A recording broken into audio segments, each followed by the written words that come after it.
Sky Pancho with a weekly Paleo report for November 3rd of 2021. We're over here at the duck farm. Inside that shed is the guinea pigs, but they were so bashful that they ran away from me, so they're at the end of the video. But we got some ducks anyway. Yee, man. Yes, the moon is in Libra, but moving into Scorpio, probably in Scorpio by the time you get this report.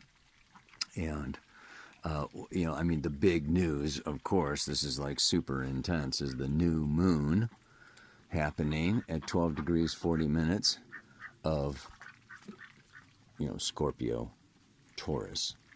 And the new moon is at 12:40 Scorpio, opposite Uranus at 12 degrees 47 minutes, 7 minutes off.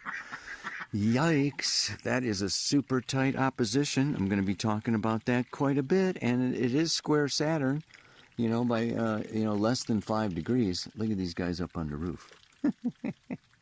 You gotta love them. And the colors of the trees around here is just so gorgeous. I'll try to get a better shot of that, but I gotta come up over here and get my little buddies. Hey. So, in terms of the astrological aspects, we're going to feel a shift not only with this new moon, but then we're also going to feel it really big time, okay, with our Thursday. Look at, I love these guys. What you doing? What are you doing, you guys? Look at these guys. Okay. Venus goes into Capricorn on Friday, the same day that Mercury goes into Scorpio, the same day that the moon goes into Sagittarius. So, these are big shifts in energy. Venus is moving from fire to earth, right? Mercury is moving from air to water. So going from fire and air to earth and water, I think there's going to be a little heavy shift, of things coming on. And then the moon moves into Capricorn by Sunday. Sag Friday comes around and actually hits the south node of the moon. And then goes into Capricorn. And by, it won't be too long. Next Tuesday, that moon is going to be up there conjunct Pluto and at the midpoint of sextile to the Sun, sextile to Neptune, Sun trining Neptune. So that will be sweet and beautiful. But, yeah, that's what I'm going to be talking about in today's report. And bye-bye, bunnies. All right, everybody. There's so much to say. Scorpio is such a complex archetype. I do whole weekend workshops on Scorpio, Pluto, and the 8th house. And in order to understand this new moon, which sets the tone for the whole next lunar cycle, it's like you can do a birth chart of the new moon to kind of get a feel for what's going on for the whole next month. We know that this is going to be a super intense month, that the energy is like really building like a volcano, and it's going to possibly blow. What we've got, to really get it is the sun and moon and Mars, which is very close by. Mars is coming up, to oppose Uranus, square Saturn also in this whole menagerie. Opposite Uranus, square to Saturn. It's called a T-square. So first, let's just kind of look at the time of year that this is. Look at this archetype of Scorpio, Pluto, the 8th house, as being a period where you have to understand it's the 8th sign, the 8th house, and as part of the cycle, these cycles, have their potential in Pisces that then manifests as a new impulse, a new evolutionary intention, a new life, a new business, a new beginning in Aries. Aries, Taurus, Gemini, Cancer builds up on more of a, just an instinctive, unconscious, physical, practical kind of, and that kind of closes up in Cancer to give birth to Leo, self-consciousness. I'm the source, I'm the creator, I'm a co-creator, I'm an agent of life, and we get into the individuality and the specialness of, that we all have a sun. Sun rules Leo. Leo, sun, fifth house, is self-consciousness. That self-consciousness develops through Virgo. And then we've got 6 signs of the subjective inner development. And then it goes, boom, into Libra. Relationship and partnerships are begun. And the self needs to serve or give and receive and learn how to do relationship and partnership in Libra. And finally, boom, in Scorpio. Scorpio is kind of the end of this, individual consciousness to give way to a social consciousness, a transpersonal consciousness. So in some ways, the Scorpio-Pluto 8th house archetype has to do with the death, ending, finishing, closing up of ego, self, narcissistic. I'm the center. I'm the only. I, me, my. and it does this through a number of different ways that are both pleasant or unpleasant, really depending upon how attached you are to remaining the sun and the center and the focus, and maintaining and holding and keeping and hoarding your own power, because Scorpio deals with death and forces beyond our control. Other people, banks, insurance, therapists, institutions, governments, Mother Nature. There's a lot of forces beyond our control. And the principle of this Scorpio is osmosis, alchemical transformation through union. I osmose what I relate to. So this is kind of the transformation of this, Leo self-consciousness that merges, unites, and connects with something bigger, vaster, greater, outside itself, in order to become even more of a force, even more of a power. So this is the realm of power.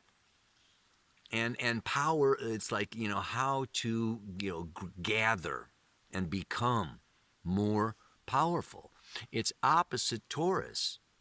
I am limited in my power and what I can do as an individual. But working together, merging together, uniting my resources or my sexual fluids or my ideas or, my influence, whatever, merging with others, right? I can become ever so much more powerful. So how does this work? Well, it can work in a number of different ways. The main thing that we want to understand is it's the end of things as they were. Yeah. It's the end of the self as I was. I either meet somebody and we get, it's the sign of marriage, and we merge together. Okay, and we become, more powerful, and I surrender, and the other person surrenders. So when people surrender to each other, become more vulnerable, become more open, become more intimate, babies are born, right? And families are made, and when we do this financially, businesses are created, but they are no longer the same. Right? You're no longer single. You're married. Okay. You're no longer an employee. You gather with someone and you start a business. You're the boss. So there's this another way. Teacher student. You humble yourself at the feet of a teacher who has some knowledge that you want, that you don't have. So the teacher has a certain power over you. And you are osmosing, gathering from that teacher. Another one is a slave. Yes, a slave is the owner comes in and takes away the freedom from a person, from an individual, and they are no longer the same. And the slave owner is osmosing, right? The energy from the slave, right? And so and this can also, of course, be death. Mother Nature just comes in and says, your time is up. You've done what you came here to do, or whatever, and it's all over for you. So this is also where we can get into power and powerlessness. We can get into victim perpetrator. We can get into situations where people are taking. Think of rape. Okay, this is a case where someone is coming in and just taking away. Okay, using you for their pleasure. So you've got and finances. Let's think of banks. Okay, the bank has the power, and you go in and get a loan or a mortgage, from this big powerful source. Think of, so there's things just here where it's this exchange of power, this desire for more power that creates relationship and the merging together. So, and the question is if it's wanted or not, if it's freely chosen or not, if you are submissive and dominated, or you are dominating and taking, or if it is happening on an equal, agreed, shared sense of values or not. But one way or the other, everything is transformed through merging, union, like it or not, in this realm of the 8th house, Pluto and Scorpio. And so the other aspect of it is it's not just osmosis and merging. It can also be conflict. Okay, I don't want to be a slave. I don't want to submit. I don't want to be vulnerable. I don't want to, have the government take taxes from me. I don't want to, stand there at the airport like this. Whatever, man. There's just these places we also where we butt up against external authorities, external forces beyond our control that really are what we would say hindering, blocking, or inhibiting our freedom, our power, taking our power away. And so there is this. It's also this realm of conflict. And so you can have a beautiful union and a wonderful simultaneous orgasm and the highest experience of, yeah! Or you can have the absolute lowest, darkest, meanest, revenge, angry, conflict. What do they call those? When they go a duel. Or something, where you try to kill each other. So it goes from the highest to the lowest. But one way or the other, a lot of it also has to do with secrets. It has to do with the taboo. It has to do with, things that people don't want to talk about. It's like this is our most vulnerable, sensitive, this is mine and that's yours, and I want some of yours and I'm not giving you any of mine. Or this is where jealousy and possessiveness and revenge and all these dark emotions come in around power. Power, sexual power, financial power, intellectual power, whatever. It's all. It's a power grab. It's a power game. And it's it's part of this death of the ego or death of the self. This this ending. This transformation. of self into a social and beyond spirit, what we just, continue to expand. And that's what the mantra today is about. This path towards a heightened loving consciousness kind of is this initiation through this Scorpio energy. So this being opposite Uranus, the rebel, the revolutionary, the individualist. Okay, this, and then square to Saturn. Saturn is external authority and governmental, political mandates and situations and conditions, and even, your boss or your father or even, your partner can function as a Saturn, putting boundaries, limits, and, commitments and everything. So this is just, this is almost like the Jack in the Box, where I mean, it's just waiting to blow.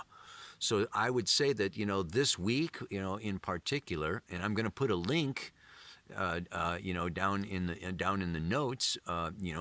Robert Kennedy Jr. there is doing a walkout, to show all, how much support there is against all of these governmental mandates, and it's worldwide. So I hope that tomorrow it's happening on November 4th. It's happening right in tune with this new moon in opposition to Uranus, and this is the need for each and every one of us and all of us together to stand for liberty and freedom. So this is the type of thing where I would say that there's going to be some new emerging awarenesses, and this is where we get into therapy, psychology, shamanism. Let's get down deeper into the mysteries, into the deeper motivations, the deeper feelings. Okay, this is fixed water runs deep. So Pluto rules the root chakra and the kundalini. These are forces of life and death that we really get into. And it's also just places where, we need to discuss. We need to talk about the taboo. We need to talk about the elephant in the room. We need to talk about things that are buried, hidden, suppressed, unconscious, that motivate us and that drive us. These root drives, these instincts and these impulses. Mars is the lower octave of Pluto. It used to rule Scorpio before they discovered Pluto. So we have this Martian energy also that is... So this brings up situations where, and this is where it's like, yes, my partner is my mirror. Other people mirror back to me when I act unconsciously.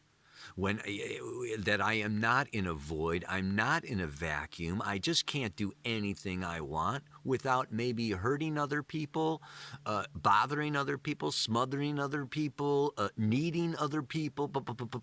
I mean, we are social creatures here on planet Earth.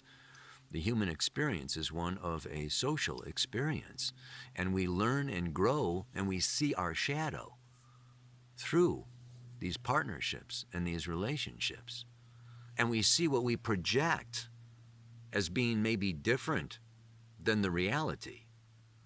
So this is a time where the reality that we can't control, or other people that we can't control, say, hey, wait a minute, you screwed up. You bothered me. Or we need to stand up and say, you know what you did was just like totally unconscious, totally stupid. So we may feel a slap in the face. We may want to give somebody a slap in the face, and so yeah, this is really a week. This is kind of a month of waking up to unconscious patterns, such that we may hopefully ultimately unite on ever even deeper levels and support each other in our expanding of self and expression of the gifts that we bring. But it involves the difficult conversation. And that's what I also brought up in the mantra today. That's what this, it's like, yeah, we need to be talking about. I mean, the three major taboos are sex, money, and death. So it's like, yeah, a lot of people avoid talking about this whole mandate crisis that we're in because it involves death, and it's very scary, right? It brings up our deepest fears. And of course, sexuality, financials, the economy and the money and how much money you paid or how much money you owe or how, these are things that people just really, this is where we get into secrets and privacy. But Uranus, kind of wants to blow that open, blow the lid off, open the top, let Jack out. I mean, it's like, this is how, in order to go forward together or not, we need to have this conversation, right? So, this is where things are decided. This is not only marriage and union and intercourse. This is also divorce, separation, and I'm going my way, which is, outside of what the container was that I was living within. So lots of endings. This is the place of letting go. That's also in the mantra today. Let me just get to it. The path to a heightened, loving consciousness is a road filled with bumps and holes. Yeah? But the difficult conversations serve to open my heart, heal deep wounds, and let go of long-standing hurts. It's like brain salad surgery. It's like psychic surgery. And the song for today is White Rabbit. I know I had those gray rabbits and the black rabbit, but White Rabbit. And it's taking the red pill. Yeah, this is a time in Scorpio to take the red pill, to see what really is, whether it's beautiful, ugly, needs medicine or fertilizer, and just like what is what. Get down to the nitty-gritty truth. Yeah. So I know it's a little long. Might be hard to get this one, but the path to a heightened, loving consciousness is a road filled with bumps and holes. But the difficult conversations serve to open my heart, heal deep wounds, and let go of long-standing hurts. May you have those difficult conversations, and may you open your heart, heal your wounds, and let go of hurts. Yeah, baby. Namaste. Aloha. So much love.